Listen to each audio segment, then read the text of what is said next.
Today somebody came from India and told me that you better change the name Sahaja Yoga into Mahayoga. Some other name. So I said, what about Mahayoga?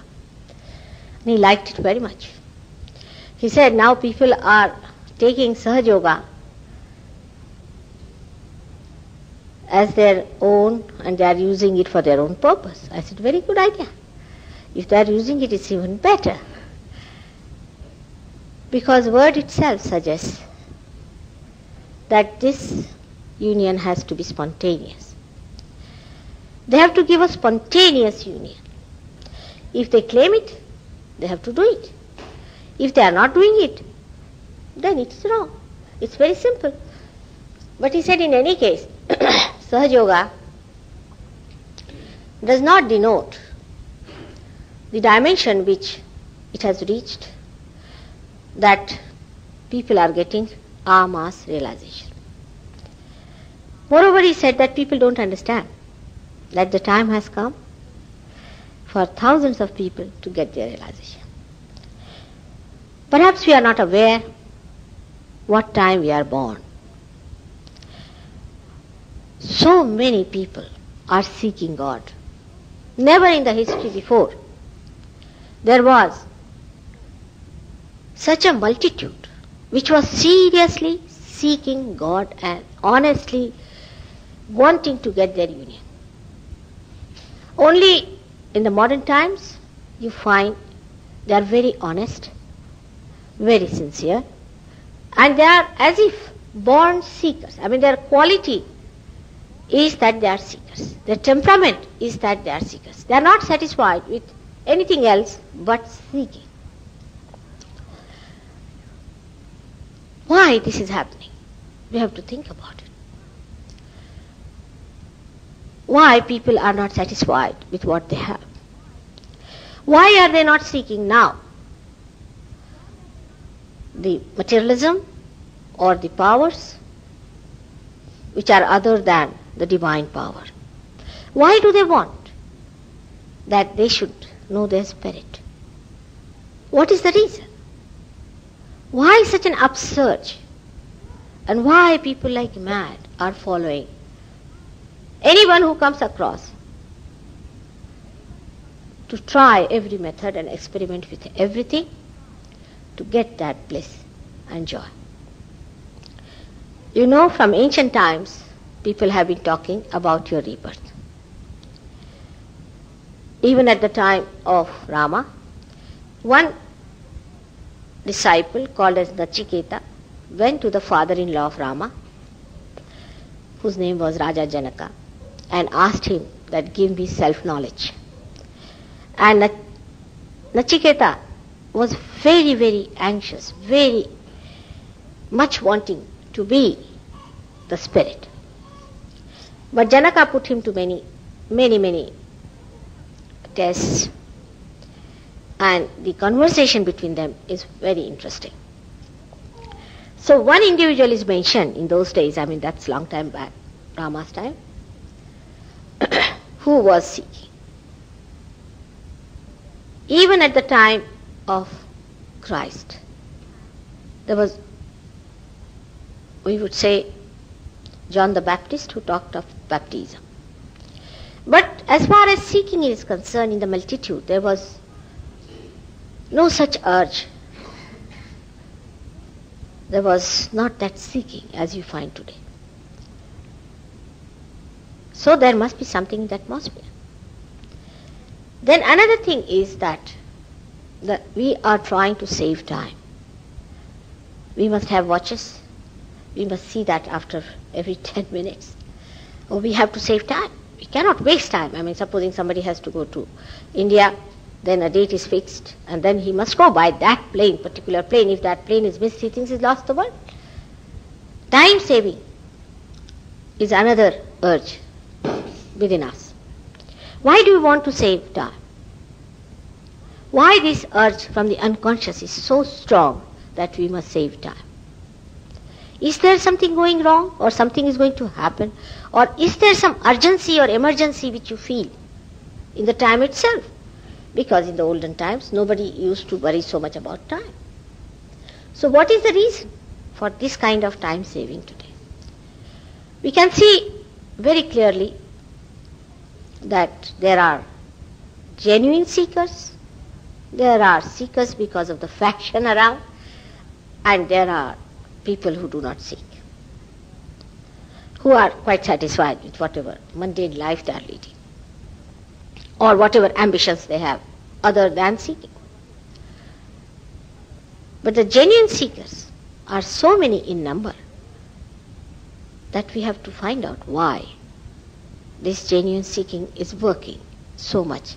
And you are so restless about it, so anxious, that without the seeking you are not satisfied.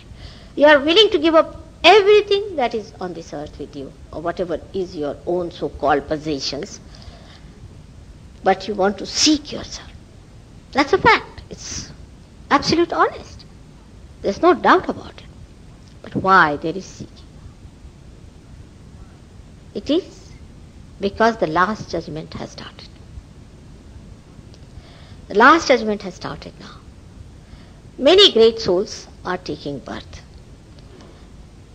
It is very common these days, you talk to anyone about his child, they will tell two things. Either he is a grand old man, some ancient figure born in their family, and every word he speaks is wisdom.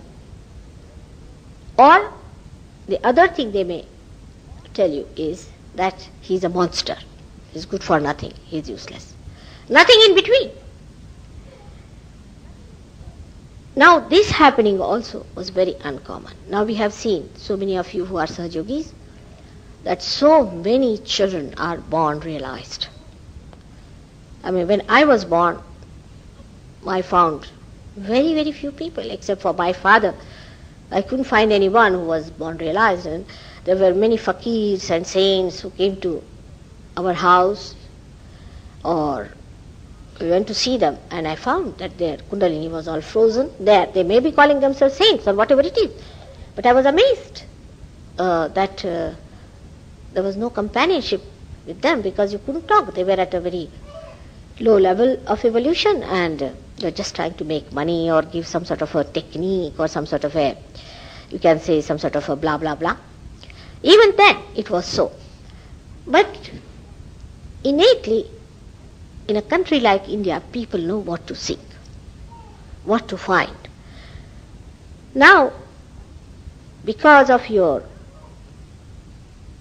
righteous life in previous births, I believe, maybe, or whatever it is, as a blessing of that, you are born in these countries where there is affluence, where your attention does not go to material things so much, but to higher things.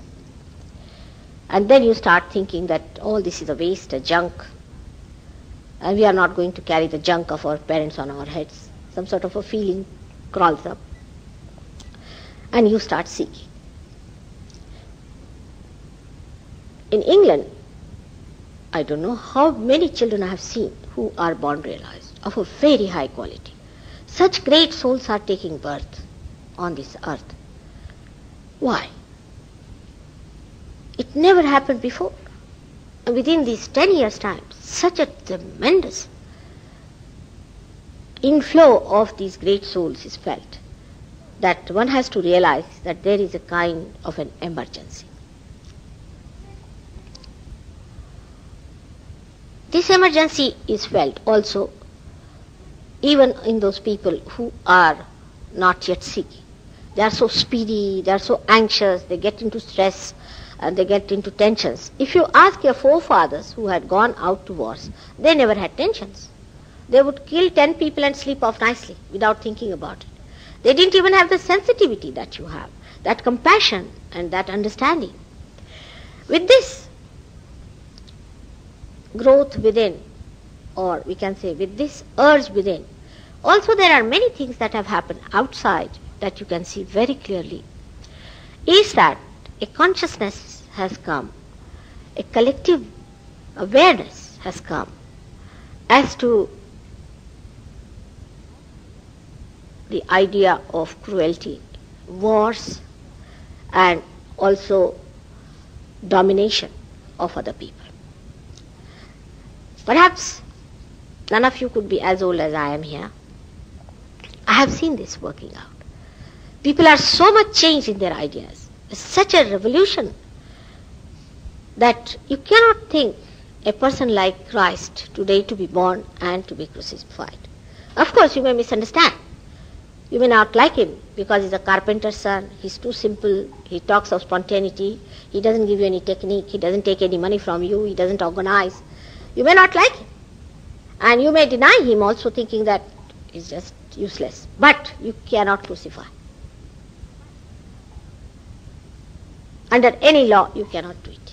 Imagine what a development of society has also taken place. And we understand what is wrong. For example, now Afghanistan was invaded. Everybody, everyone in the whole world was feeling that it was wrong.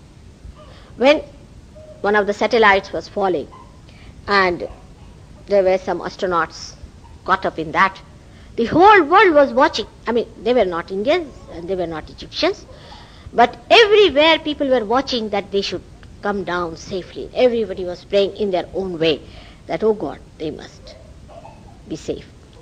Because of the development outside, we are so much connected with each other.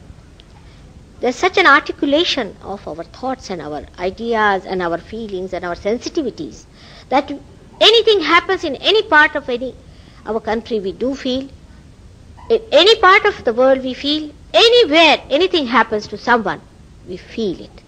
So our collectivity also has become sharper and sensitive. It's a remarkable time we are born in. You are very fortunate and lucky people, and your age group especially is specially placed. Because at this time you are well read, you know all about it, and you are just there to understand and get it. But as I said, that in a country like India, where from ancient times there has been a big search within, much more known to them were the truths of life. They knew what they were seeking, they knew what they have to seek, and what is to expect in your seeking. Though I would say India is today sleeping compared to you people. You are awake. You are definitely awake. Those who know what to seek are sleeping. Those who are awake do not know what to seek. It's a funny situation. But we can understand it by understanding one fact, that when the tree grows outside too much, we must know that the roots must have grown down deep. Otherwise the tree cannot be sustained.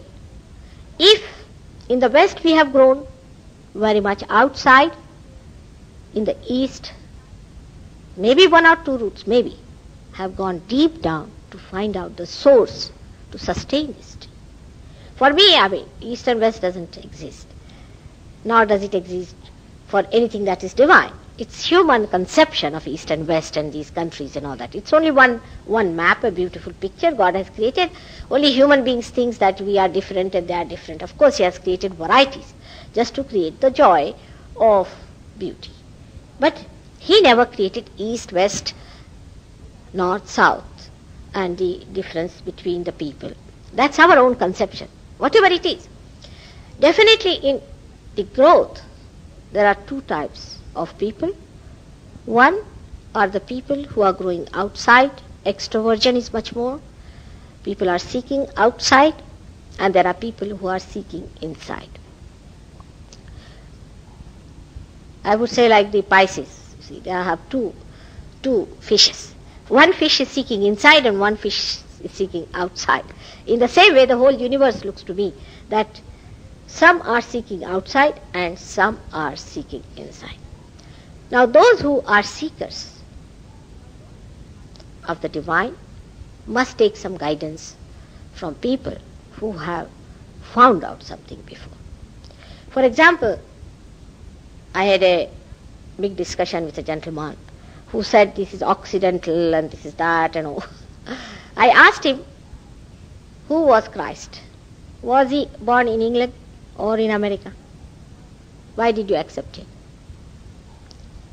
I mean, he has to be born somewhere. I mean, after all, either he'll be born in the east or in the west. You cannot, supposing he's born in the west, so the eastern people should say that because he was born in the west, we'll reject him. He is born in the east, so western people should say we'll reject him because he was born in the east. This is absurd. I mean, a person can be born in one place only. He cannot be born everywhere. He has to be born somewhere. But this kind of localized identifications have led to lots of problems in the minds of people. As scientists, we have to keep our mind very, very open to understand what search people have made in the inner being, to find out what are we made of, why are we here, why did we get our evolution from amoeba to this stage, where have we to reach. We have to understand the other side of the picture, and much more necessary for people who are now seeking that which was found out in the East. And Eastern people are seeking that which you have found out here. They are getting developed, you see, they are now getting sophisticated. While you are trying to find out something which they had found out without much sophistication. In the ancient times, long time back, we had three types of people working out the sea. The first type, I would say, were the people who were on the left-hand side of this primordial being, which you see there with a blue line. Have you got something to show them? This blue line is the representative of a channel called Ida Nadi. And this channel was discovered thousands of years back in India. This channel represents the power of desire within us. And the desire reached such a subtle form that there was a desire to meet God, to be one with your spirit. That's the last desire. And this desire became what you call as the power of devotion or dedication, or for asking, oh Lord, when are we going to meet? You must come and we are waiting for you, and all such things, which shows that people believed that there was some superior power and that we had to receive the help from that superior power. This was one side or one type of people who existed. The other side you see is the yellow line. This is the power of our action. The channel is called as Pingala channel. These are all very subtle channels inside our spinal cord. This Pingala channel expressed the people who went into action.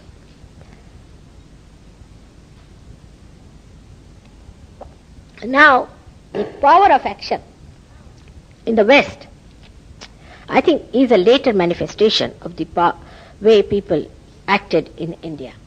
By this power, they tried to find out the mysteries of the matter. As you know, matter is made of 5 elements. So they wanted to know how to overpower the matter, how to harness it, how to use it. And they tried to find out which are the deities which are ruling the material side of life. For example, which is the deity for the sea, what is the deity for water, what is the deity for, say, sun, moon and other stars and all those things. And Greeks, I think, went further with it, very much further, and they got into a wrong path. They got lost. But this was the search where people tried to excite or to master the methods by which you could control all these 5 elements. And this method is expressed in our Vedas. Veda means to know, and the Vedas are the expressions of all the mantras which were used to harness the matter. The result of that is today what we feel is science. That through that now science is manifested as knowledge to us. But first they tried to say overpower the fire. Now there is one way of overpowering the fire, is from outside, is to use the fire for cooking, for this, that, all sorts of things. Or there could be a method by which you find out the deity that rules the fire. If you can excite the deity that rules the fire and can control that deity, or you are connected with that deity, then you can manage to use the fire the way you like. So the second type of people who went into these mantras and yagyas and all these things, they did fire ceremonies and tried to control the sun, moon and all sorts of things, they were interested. But now the third type of people who existed in the center, in the central path, this path is called as the Sushumna path. And this path is responsible for our evolution from amoeba to this stage. Because of this power within us to evolve, we became human beings. Why did we become human beings? Nobody asks. We should ask some questions. All the scientists must ask questions. Why did we become human beings? Why some animals were discarded and why we are supposed to be on top of all the evolutionary process? And now what is our goal? Why are we there? What are we to achieve? This central path is a very, very important path for us, for Sahaja Yoga. Because by these different chakras that there are, the one is the lower one, then the second, the third, and the fourth, fifth, sixth, and seventh. These 7 chakras denote vertically our evolution, vertically. And horizontally, they express our physical, mental, emotional being. The first chakra is very important. This chakra is the chakra, as we call it, is the center of Muladhara. Muladhara means the support of the root. This center is the center of our innocence. The first thing that was created on this earth was innocence. Innocence is the first power that was created. And that's what we had to preserve first of all. That was the most important thing to preserve, is our innocence. Now you will be surprised that this center is placed under the Kundalini, not above the Kundalini. Kundalini is above that. Now this Kundalini is the power which is placed in the sacrum bone, nowhere else. I mean, people can tell you, I have heard the other day you were saying that we believe the Kundalini is here. I said you can believe it is here. I mean, but by believing it is not there.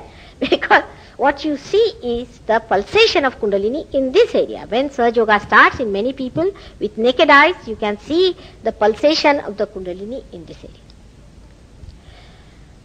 On people who have got some obstruction, those who are all right, they just get their realization without any difficulties. But those who have obstruction, many of you have seen the pulsation in the sacrum bone. And imagine this bone is called sacrum. Sacrum means sacred. So they knew that there was something in it that even the Greeks, I think Latin is not Greeks, but we can say in Latin language it is called as sacred. So the sacred bone was containing this sacred power within us known as Kundalini. This is the primule, is the germinating power within us. Now this fact has been accepted for thousands of years in India and elsewhere. For in the Bible also it is said that Moses saw the tree of fire. That tree of fire is nothing but the whole Kundalini instrument.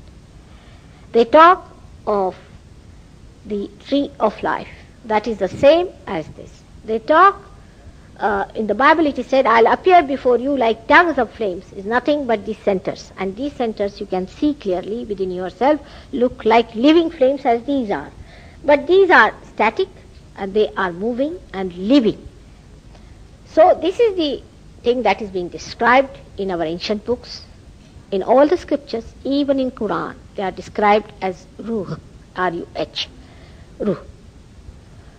Ruh means the cold breeze, the cool breeze. The cool breeze of the Holy Ghost is described in the Bible also. You cannot suddenly start a new idea about something if it is an evolutionary process, if it is a living process. It must have its background, its history, and it must culminate into something fruitful. Like every fruit has a tree behind it and roots behind it. You cannot just come out from somewhere and say, see now, I have created a fruit. Now this fruit can become like this. It has no meaning. It must be a plastic fruit. It cannot be a real fruit. If it is a living fruit, it has to come out of the tree. That has existed for thousands and thousands of years, and out of that this tree has to come. It must have the base. And this is traditionally called as the Kundalini awakening process. Now this was done, as I told you, there was only one person at the time of Rama, Nachiketa, who tried to find it. Yoga Vasishtha was a realized soul, no doubt, but he did not give realization to anyone. Only Raja Janaka gave realization to one fellow called Nachiketa. Even Zen system, in which people were supposed to get their realization, they said nobody got realization except that there were 26 Kashyapas. Kashyapas means realized souls. Only 26. Because I think it started about the 6th century, and for 6 centuries they had these Kashyapas coming and going, one at a time, and after that they had none. They had none. So there are no realized souls there either. Christ has said very clearly that you are to be born again. The whole message of Christ's life is realization. Because Judaism talked of the dharma, of the sustenance, of maintenance of the balance in the center.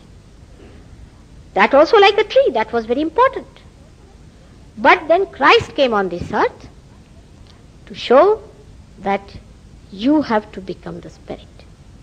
By his resurrection, he showed that. And this is the message of Christ. But Christianity, I don't know how many people are seeking. They think that by going to church every morning, it's finished. Or same with the Indians, where it was said in every scripture, even about Vedas, the first thing is said that through this knowledge, if you cannot seek your spirit, it's all useless. Then we had people like Shankaracharya, Adi Shankaracharya, who was the person who tried to re-establish Hinduism, who has said that without getting realization, what's this life? Na yogena, sankhena, by all this talking blah blah blah, where are you going to lie? You have to get the grace of the mother to get your realization. When he talked first of Viveka Chudamani, where a very big book he wrote on treatise of Indian philosophy, people were amazed at his knowledge. But later on, he just wrote Saundarya Lahari, which is just a description of the cool breeze of the Holy Ghost and of the Holy Ghost. And people said, what are you doing? You are just praising the Holy Ghost and not writing any philosophy. This is said, there is no philosophy. It's a spontaneous thing which should happen to all of us, and just the praise is the way you get it. Just imagine a person of his caliber.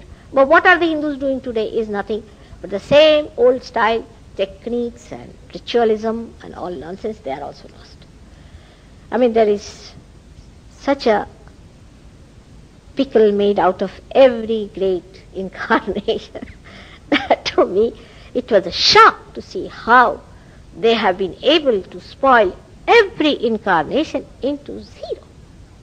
And some sort of a nonsensical image of every incarnation who came on this earth to emancipate, to give you a higher life, a higher awareness.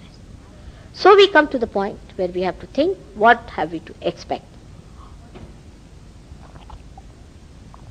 First thing is, if it is a living process, it has to be spontaneous. This is very difficult for people to understand, that it has to be spontaneous. For example, if this flower has to become the fruit, what is the technique? Do you stand before it for hours together, or do you jump before it, or do you stand on your heads that it becomes? Anything spontaneous you have seen, which is living, happens by itself. There is no technique. When I say there is no technique, people do not want to believe it, because technique they want. But you have taken for granted all these things, isn't it? One day you are sleeping, you find that the blossom time has come, lots of flowers are there. One morning you get up, you find most of the flowers have become fruits. You take it for granted. Do you ask for a technique there? In the same way, what technique did you employ to become human beings from amoeba? Say from monkey state to human beings. Did you cut your tails to become human beings? Didn't we become spontaneously that? It's rather difficult to accept. But logically you tell me, if it is a living process, what do we have to do? It is impossible to explain to people that there is no technique. They must have a technique. Now why do we want to have a technique? Let us face ourselves. Because we think we must do something about it. If we are not doing anything about it, then how can we get it? Because we think whatever we have got in this world is through our effort, by working for it. But what have you got? You've got everything dead. Say for example, something is dead, these stones are dead, and you have made a building out of it. So what? Dead from the dead. What have you got living with you? Have you got any living powers? Can you give life to a fruit or to a tree? You cannot. What have you achieved? It's only dead. With effort, you can only achieve dead. Have you achieved anything living? If you put such a question to yourself, then you will understand that living processes we have to accept are spontaneous. We cannot put any technique on it. As soon as we want to have technique, we must know this is our Mr. Ego who wants to get satisfied. I have seen people doing that. For example, I'll give you a very concrete example of a gentleman who came to me. And he said, no, how can it be that simple, mother? How can it be that simple? I told him that, see, your breathing is so simple. If you have to read books and go into technique for your breathing, how many people would be living? But he would not accept me. He said, you must give us a technique, otherwise we will not be happy. Now there's a very great realized soul living in India. But he is a very strict person, he's not a mother. And he has no tolerance for any nonsense. So he had once told me, if somebody troubles you, send the fellow over to me. So I told him, you go and see the Guruji. Such and such. He was very enamored that this gentleman has called me. So he had to climb up 7 miles up on a hill where this gentleman was sitting there. He went there. And he started talking blah, blah, blah to him that, see, mother doesn't give any technique to us and she's just giving realization to every Dick, Tom and Harry and this and that. He said, yeah, really she's doing wrong, isn't it? All right, you be here, you eat your food and sleep here. After a month I found the gentleman came to see me with both his legs round his neck, dangling in the air. I said, what's happened? Really tears came into my eyes. I said, what's happened? What this Guru has done to him? Then he came and he started crying. He said, mother, never send me to that Guru. I said, but you were very anxious to go to him because he wanted something to climb up, to see him. He said he made really mess out of me. In the night, because this Guru, his limbs are broken and hands are broken, so he goes on a tiger. So he said, this tiger came and pushed me into a khud. And I was lying there about 13, 14 feet down below. And this Guru, after 3-4 days, lowered down some roti, some breads to me, and he said, now eat it and stay there. Until you promise me that you will not go and trouble Mataji, I am not going to take you out of this place. And then after 2 days, he sent few people to pick him up and brought. He said, I am not here to take money from you. You cannot give me money, anything, but I will only teach you a good lesson. He said, I have had enough of it. He said, now you take these legs around your neck, go dangling to Mataji and she is going to cure you. I am not going to cure you. And don't come and tell me stories. Oh God, I said, look at this. Then we tried and worked on him. That's a different one. But this is what it is. He said he wants technique, so he gave him a technique. Another fellow who was like this, a doctor, he was troubling me. And I didn't tell him, but he felt that he should go and see this Guru. And for 1 month, he made this fellow clean a Shiva's temple, taking the water 7 miles every day, morning and evening, with 1 bucket, cleaning Shiva's temple. And doctor came back, he was so thinned down, absolutely exhausted.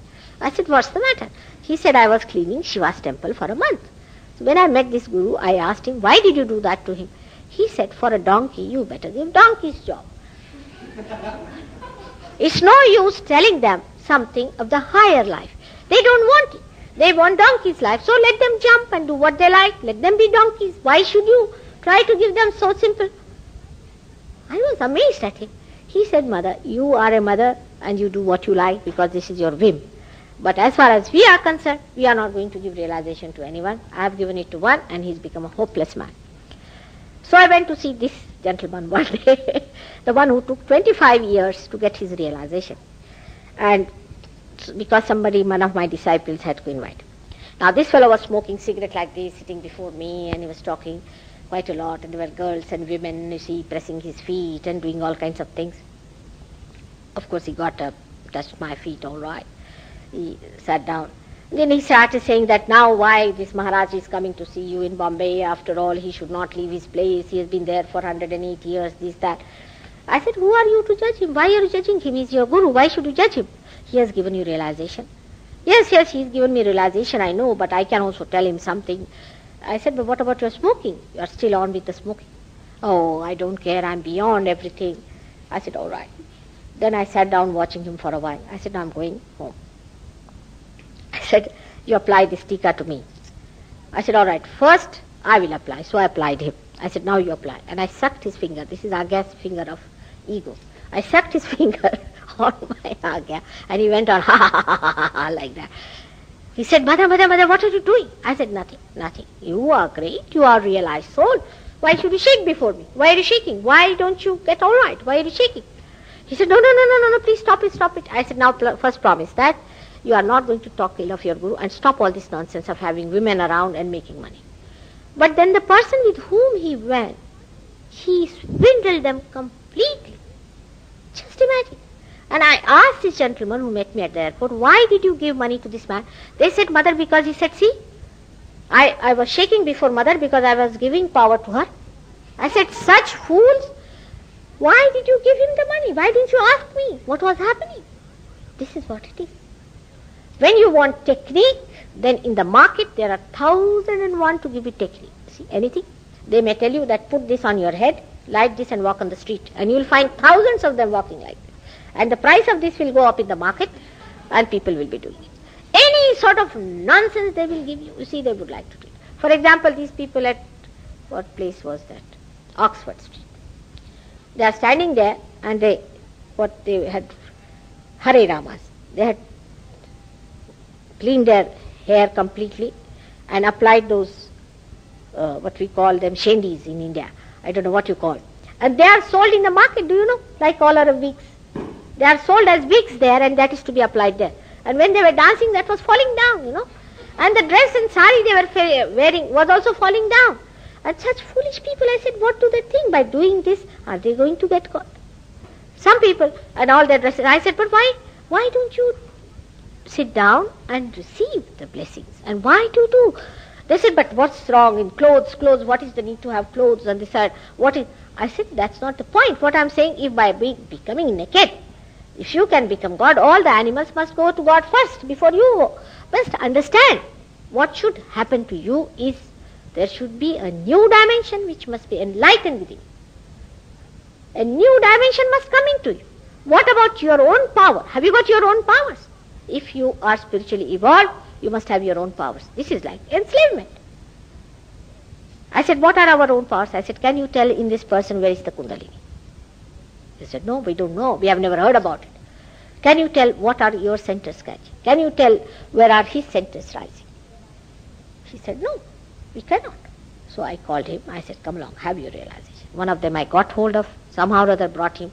I think he was not interested in realization at all. He was not at all interested. He was interested in exhibitionism. He wanted to exhibition himself in that Oxford Street. That's why he went there. Absolutely, that's true. Otherwise, if he was, he would have said, all right, if you are saying I'm giving you realization, let me have it. He said, how can that be so silly? I said, what silly? He said, how can it be silly? I said, the wisest. But must be somebody else is silly to see things which are silly, like mad people, you know.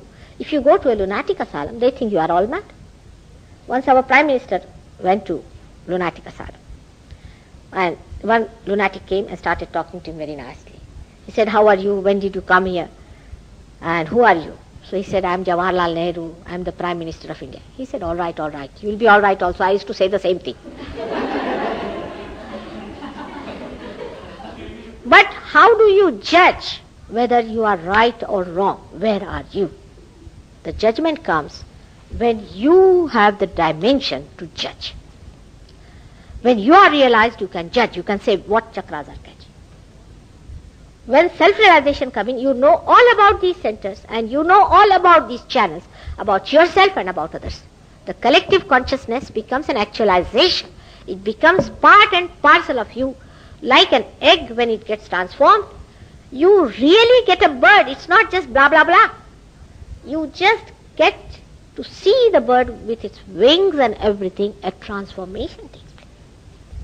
Your awareness must have that actual dimension within itself, inside, not outside by developing your some sort of a horn or wearing some sort of a bushy hair. Is something that happens to you within, where comes through where you start judging yourself. But God is compassion. He is love. He gives you chance, all the powers to clear yourself and cleanse yourself. But nobody can help a person who is so dumbfounded or mesmerized, or who is such a, I would say, unintelligent person who doesn't understand that something has to happen to your awareness. Then only you have achieved something. For days in and days out, they are going and going and going and achieving nothing. Somebody told me, oh, there are people who love each other very much. How do you know? They kiss each other quite a lot. I said, what is that? Any licentious society you find such kissing going on. For example, if you go to France, I mean, it's horrifyingly kissing society, I tell you. Everybody has a right to kiss everyone they feel like. I mean, it's sometimes so much that you really get frightened of the whole thing. Anybody can come and kiss you. Anybody is supposed to. I mean, I don't know how it works out, but it's so. So I said, what is so in kissing? There's no love.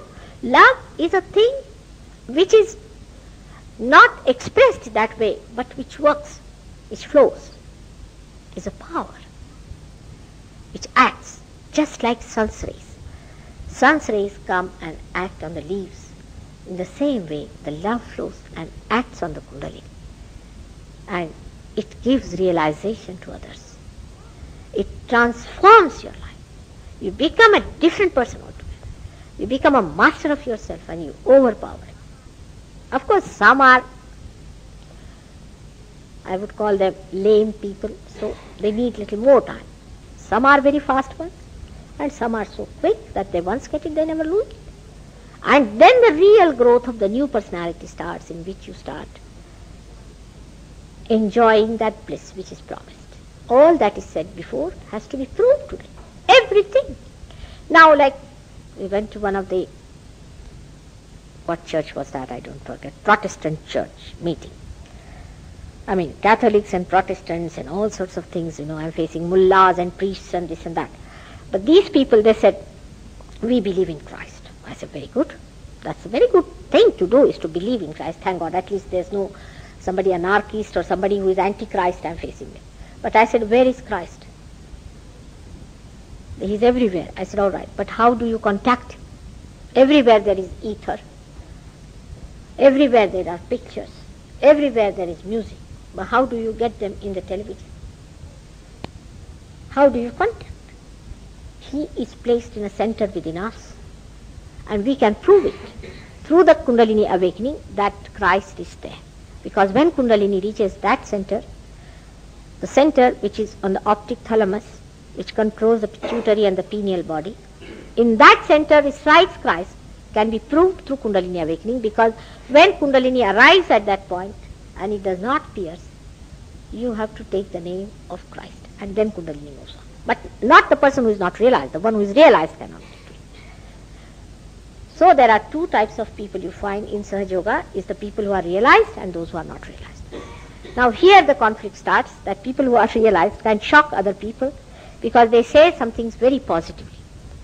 They say that, see, this is wrong, you should give up these things, this is not going to lead you anywhere. And they look just like as you are, but they know about your chakras. And when they tell you, you get angry with them and half of them leave. But that's not the way. One should know that they are just trying to help you. They were just the same as you were, maybe even worse than you were, or maybe much worse than you were. But today they have reached a place from where they can feel you. And you are also going to do the same. So there is nothing to be shocked about or to be angry with. But there's a tremendous difference in any artificial type of technique, and the real is this, that they know what it is. If you tie the eyes of 10 people or 10 young people who are realized souls who are sitting here, all of them will say the same thing. For example, if you ask them, where is this gentleman catching? They will show the same finger. And this is such a subjective thing, such a thing as your own, which has no whims, nothing, is absolutely definite. Now the last point which I would like to cover today is that as a result of Sahaja Yoga, this is the chocolate on the castor oil, we can say. The advantage of Sahaja Yoga is felt immediately. Immediately. First of all, physical ailments get cured. Now, for your information, I may have to say this, that in 10 minutes, Sahaja Yoga cured the cancer of our President Sanjeeva Reddy in India, in 10 minutes. Cancer cannot be cured by anything else but Sahaja Yoga. It's a fact. For example, now doctors have reached a stage to say that cancer is caused by some protein matter which attacks us from the areas which are within us, which are built within us since the creation. Now within us, what are these areas, let us see. On the left hand side of this Ida Nadi or this blue line is the collective subconscious. On the right hand side of this yellow line, which is called as the Pingala Nadi, is the collective supraconscious. Below is the hell.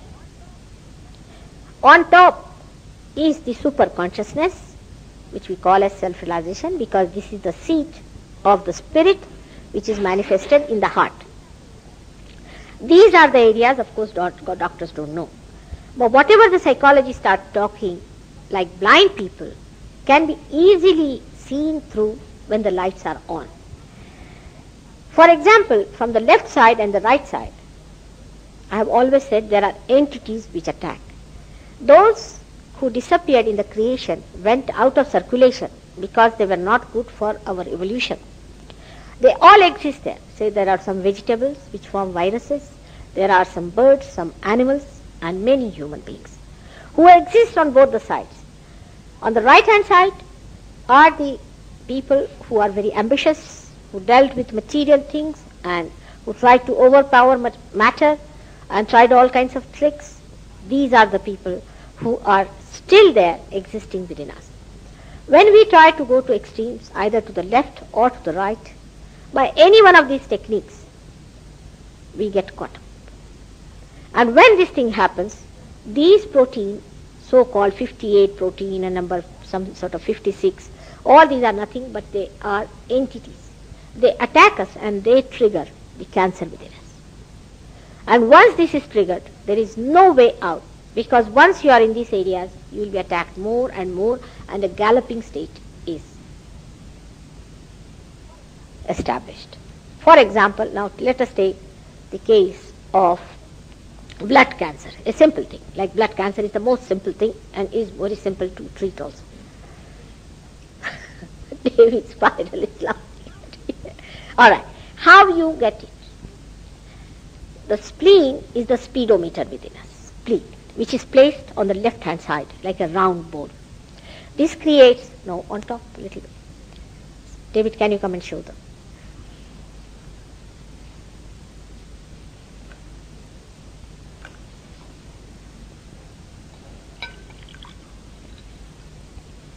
Yes, correct. We should put it in the void only, so it's better. Near the void, you can say. Now, spleen is managed by Swadhisthana Chakra, which moves round and round the void, you see. And it is the one which really sets our speed and space. Both things are done by Swadhisthana Chakra.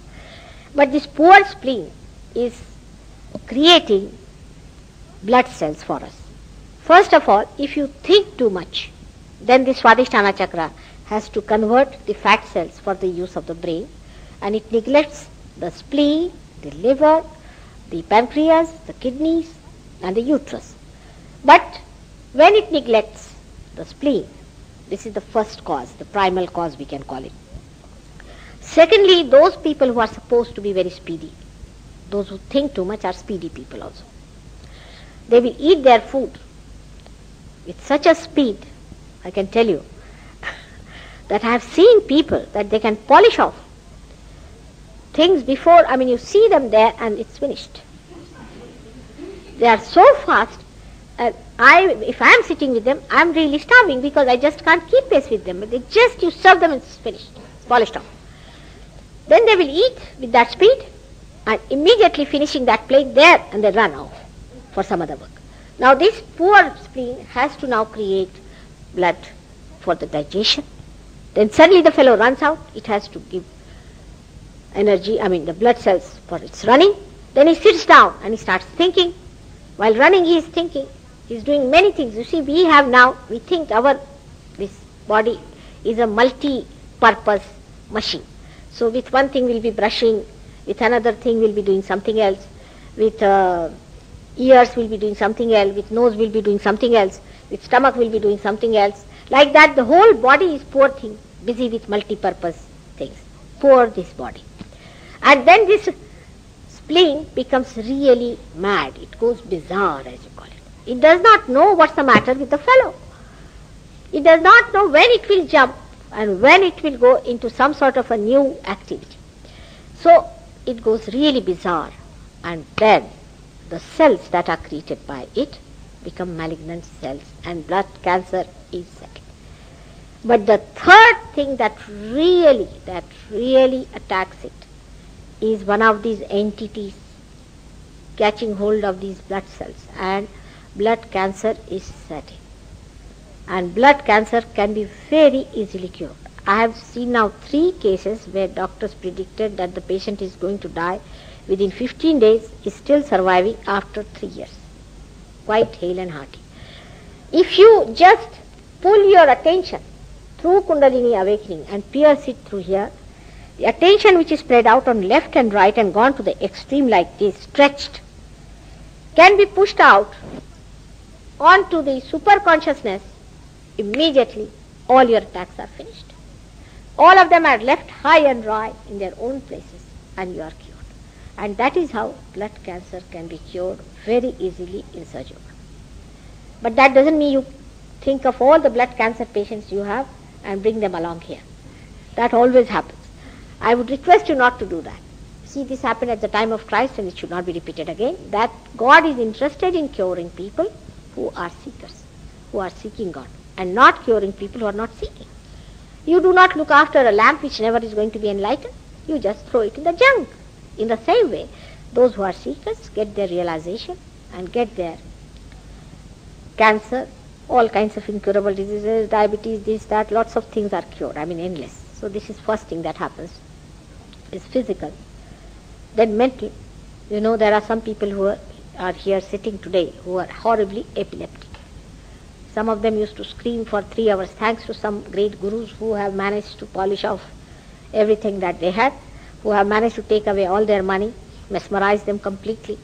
And those who became epileptic, falling on the street, even some of the children who are here now today, who have been absolutely cured of epilepsy, madness, schizophrenia, all sorts of diseases like that. Because again the same thing happens to you, that your attention goes into the super consciousness, which is collective consciousness. Collective consciousness gets enlightened within you. It becomes actualized. It gets manifesting itself. It's such a wonderful instrument. You are a human being. You have no idea. Only thing, you have to be plugged to the mains. Like a television set, once it is plugged to the mains, it starts manifesting. You also start manifesting. Nothing that I do not do anything. Actually, really, it is something like everything is ready and one enlightened light can enlighten another light.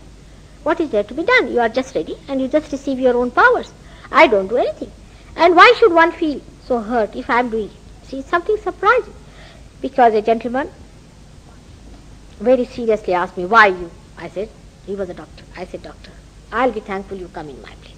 Here I am, I have to work till 2 o'clock in the night. I have to work so very hard. That's a thankless job.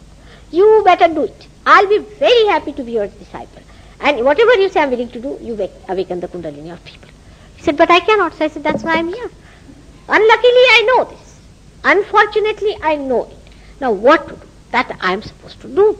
Now you are supposed to do many things which I cannot do. For example, you can drive a car. I don't know anything about it. I don't understand your economics. I don't understand your laws. I cannot understand anything that is supposed to be understood by a normal human being. But I understand Kundalini. If you ask me to open an ordinary packet of milk, I cannot. But I can open Kundalini. What to do now? I know that. So why should you feel so hurt about it? It's me who is supposed to do it.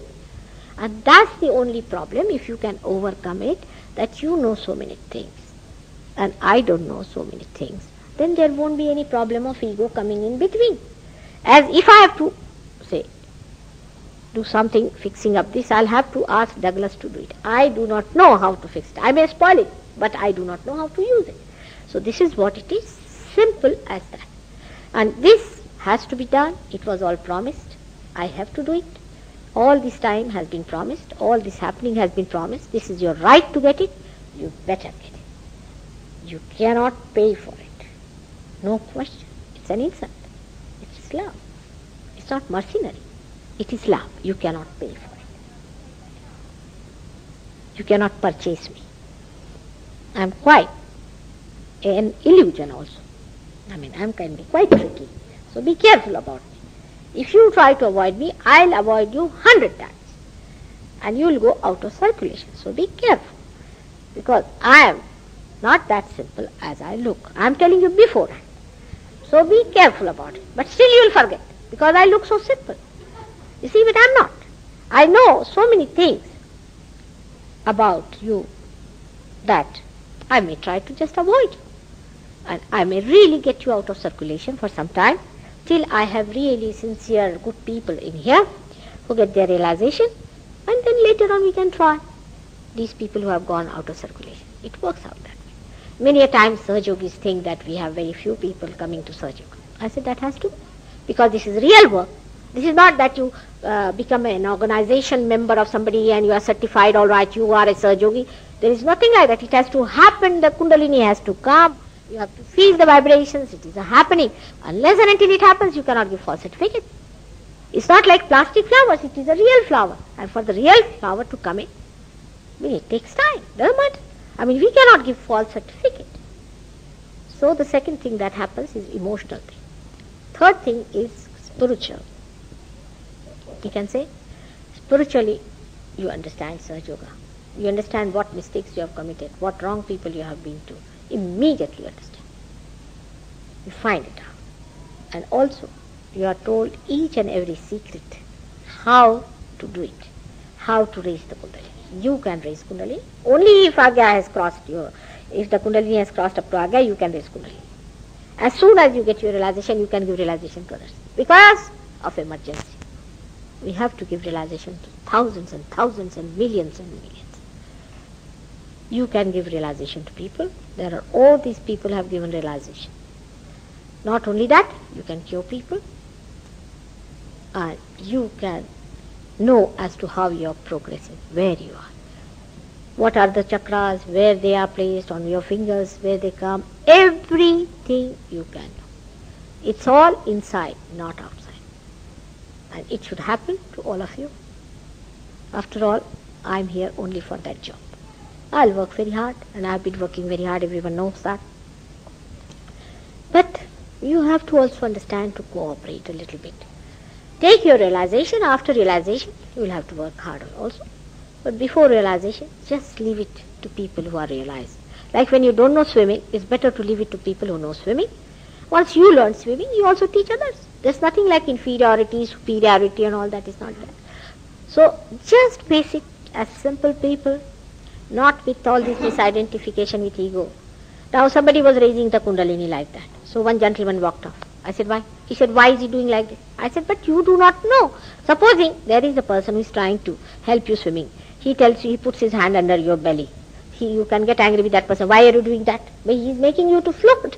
But this is what it is. You do not know the technique which these people know. You will also know the technique of Kundalini, which is a living technique, because you are not yet living. When you become realized, you will be knowing, because the power will flow from your hand. You can feel it on your hand, the cool breeze flowing. But there's only one warning to all our Western seekers, which I always give,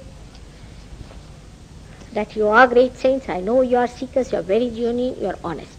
Everything is there. But you have one defect, is that you think about everything. Even you have organized God, you have organized about Him, you have already preconceived ideas about Him. All this is there. And anybody who tries to play some tricks with you, you are very happy with that person and you are going along with that person very nicely.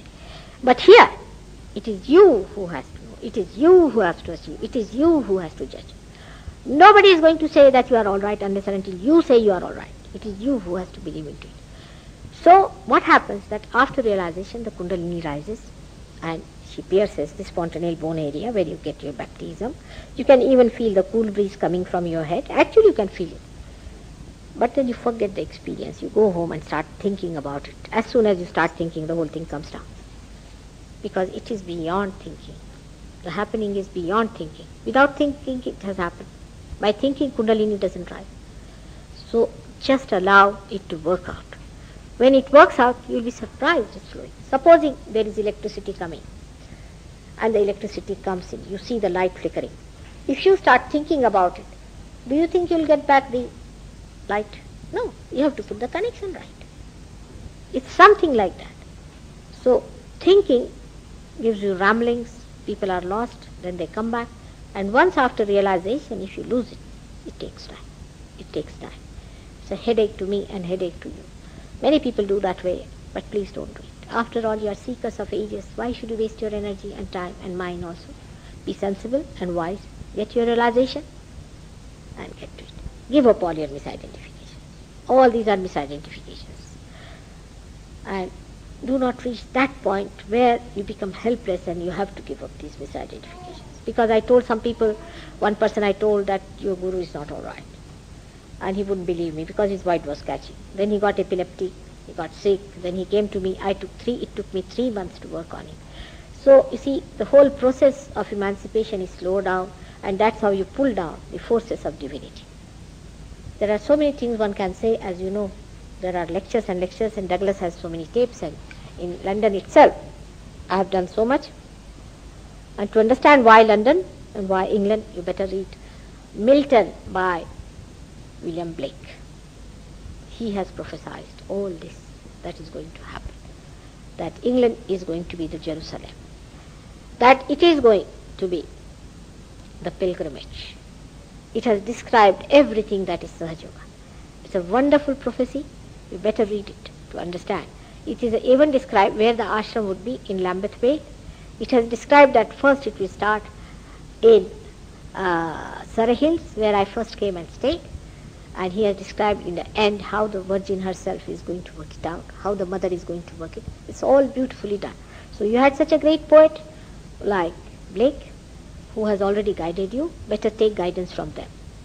Another is Shakespeare, who was another great realized soul who showed the futility of nonsense, of this so-called romanticism and all this.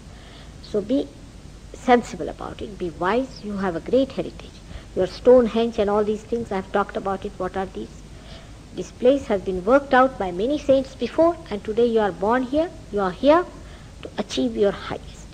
There is a purpose behind it. As I said, that England is the heart of the universe. No doubt, it is the heart. That's why I'm here. I didn't come as an immigrant or anything. I came because my husband got elected to this post and I came here. That was all organized. And I'm just there because of that, and you'll be happy to know he has been re-elected again for 5 years, so I'm going to be here 5 years more. And then, England being the heart, we have to be very careful because everything articulates through heart, and the spirit lives in the heart.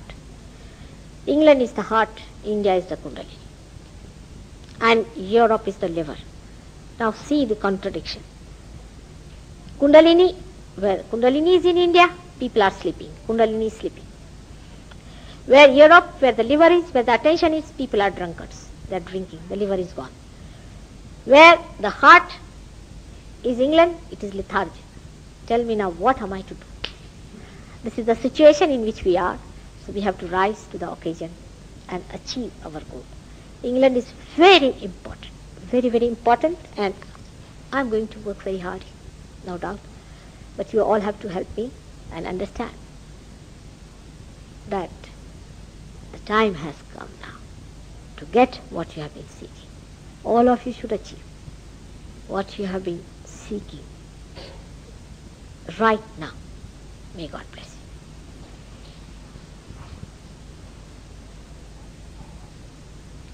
I would like you to ask me some questions, but don't ask controversial questions. Like I read in this book, that book, then somebody has been to some far-fetched place, what do you think of this guru and that guru? I am not going to get into controversies, so don't ask me about any guru, you will find out yourself.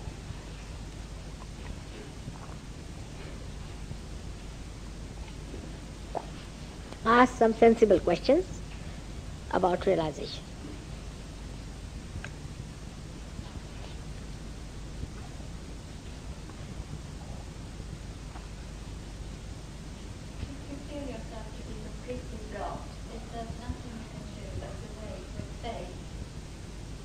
What did she say?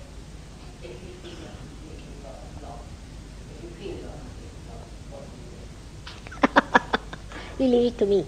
I am quite a master in this. I have had all kinds of blocks. Mountains after mountains. You don't know how much I have gone through. I have become now an expert. You are not such a block, at least as far as you are concerned. So don't worry.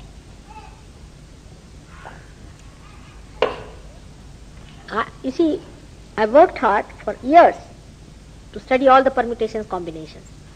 I used to enter into the Kundalini and to find out what are the blockades. And I know how to find the way out. You just leave it to me.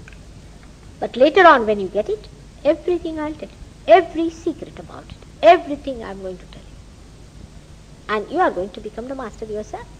That's what it is. What kind of blockade you are fearing?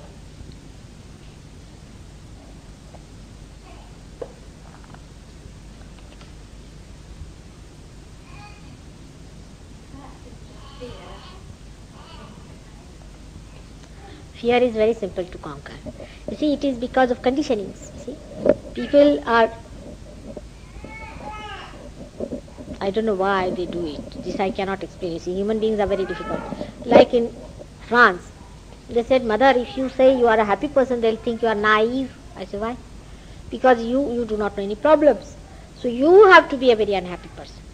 You have to show you are unhappy, your cheeks must go inside like this, you must look upset, like a prisoner of Ceylon. I said, really? He said, if you go like this, Mother, in such a happy mood, they will never take you seriously. I said, but I don't think. They said, we must suffer. That's what they want. I said, but why? Christ has suffered for you. Now why do you want to suffer? But they say these things. Actually, it is with these people I've seen, they say. I said, if it is so, you are people having prostitutes on the streets, lined up together. You have pubs on the other side. You have gay, this thing and nonsensical things all over. You are unhappy. You are making everybody extremely unhappy. I said, I am unhappy because I see this kind of thing going on here. And you are saying that you are unhappy? You are not unhappy at all. You are just escaping. And so the fear is another sort of a conditioning on you. It comes to you that you think, I will have to lose something. No, you blossom into something. Because you are beautiful. I see that beauty. I see that spirit in you. You are that. And the fear that you have is because you cannot see it. It's just a conditioning. You just blossom into it. Did you read one of these horrible books on Kundalini? That's it. That's very simple to overcome. I'll tell you what. A villager comes to the city. He has never seen electricity. And he puts his 2 fingers in the plug. Like that. They are absolutely unauthorized. They do not know what Kundalini is. I was amazed. There's a big book like that. And he says the Kundalini is in the stomach. I said, now what to do? And he has written a big book like that, you see. They are naive, first of all. They are unauthorized. They are unholy. Everybody cannot do Kundalini's job. You have to be an authorized person from God. And you have to be a holy person. Especially a gentleman I know who has written a book. He leads such a horrible private life. Such a money-minded fellow. He talks of Kundalini. I was surprised. He's taking money from everyone and he's leading such a horrible life and he's spoiling women and doing all kinds of things and raping them. And he is telling that my Kundalini rose and it troubled me like this. And it will. Kundalini doesn't trouble actually. This deity is sitting there on the first chakra, Sri Ganesha. He is the deity of innocence who incarnated as Jesus Christ. He only thrashes such people who try to handle Kundalini. Even they try to put your innocence, which looks after your sex, onto the mother. Just imagine what a sinful thing it is. Innocence is the one that is your special power. That's why people are not even so spontaneous now in sex. They just think about it. Do you know the latest numbers of people who are impotent in the West? And do you know in Switzerland itself, out of 5 families, only 1 family can produce children. They are impotent. If you think about sex, you can become impotent. All the spontaneity is lost. And here people are getting sophisticated with it. Either you become a rapist or you become absolutely an impotent person. Either you go to the right or to the left. So these people who talk about Kundalini have no sense of proportion. They have led a very bad life. They are unholy people. They have no sense of holiness, righteousness. I mean, righteousness is the thing. When I talk of righteousness, they think I am a Victorian, you see. So I said I am not only Victorian, I am even much earlier. I am ancient. But that is what it is. But I do not say you become righteous or anything, nothing of that. Because that's a difficult task. What I say, you get your realization. Automatically you will do it. Automatically, because the religion, what we call is the religion or the righteousness, gets enlightened with you. You just cannot do it. So I am not going to tell you. I said I am tricky. I'll just raise your Kundalini. You yourself will give up. I don't say you give up your drugs, nothing. But you just give up. I don't say you give up your drinks. I do not say you give up your cigarettes. There are many who have given up completely because they have found the absolute. Alright? In the same way, your fears will also disappear. But do not think of them. Just now you are sitting before a very powerful person. Don't you worry. Alright, is there any question? One more and then I will do the thing.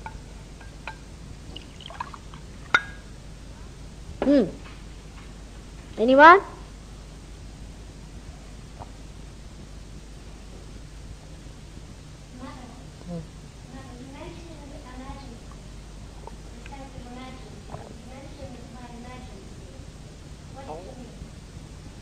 Are you already frightened? I said emergencies because last judgment has started. In the atmosphere. No earthquakes for you. Alright? Can't you see there is emergency? People want to have it. And you can feel the emergency everywhere. There's a talk about it. Everyone knows there's some sort of an atmosphere of emergency. Everybody's running fast. Nobody knows. See? Why?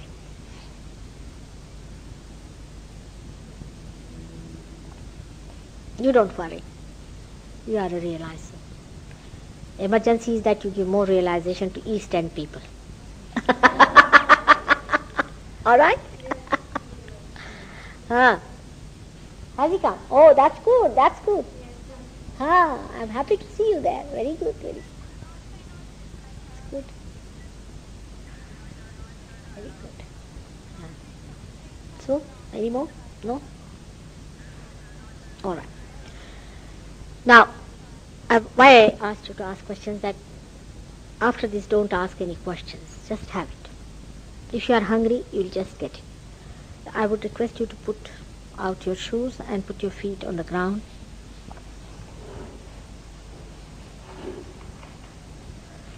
I don't need really, but I'm just doing it to please you people. It's all right, I can manage. Because they will say, why don't you take out your shoes, All right. So, put your hands towards me, straight like this.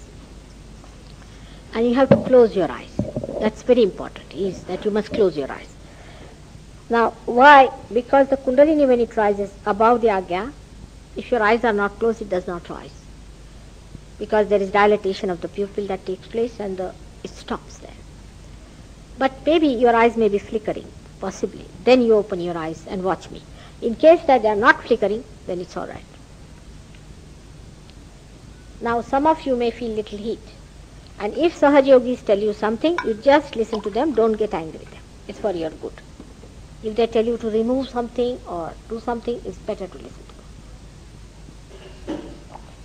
Just put both your hands towards me.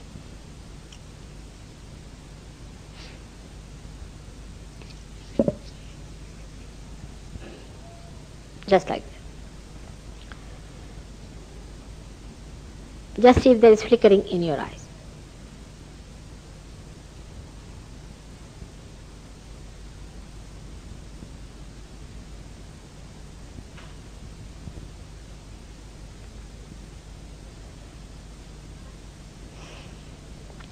It's a funny thing. Today, the center you are catching is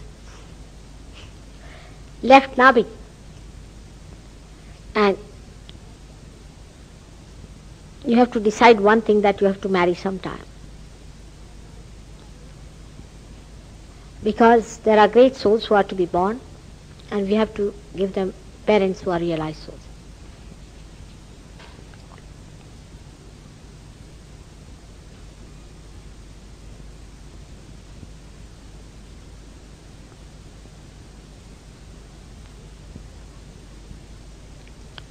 If you are not yet married, just say that, Mother, we'll marry. That's all. It will work out.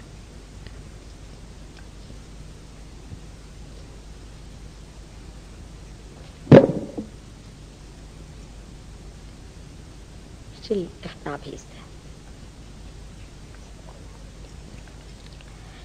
Also, the marriage institution has to be put right, because if these great souls are to be born, we have to give them a nest, a family, where they are to be born. Otherwise, poor Indians will have to bear all the children of the world.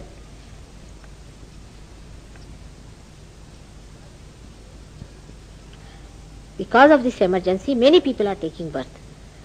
And they would not like to be born in a place where the parents are killing the children, or where the parents are quarreling among themselves and every day they are having a divorce. So poor Indians may have to take the load upon themselves.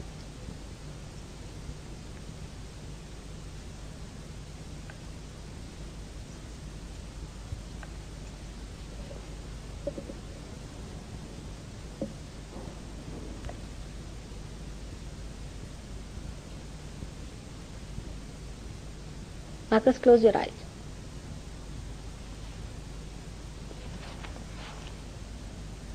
Close your eyes, Linda. Close your eyes. It doesn't go over your Hamsa.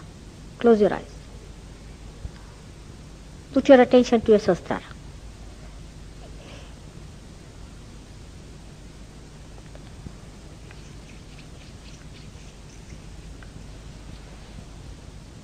Void is there.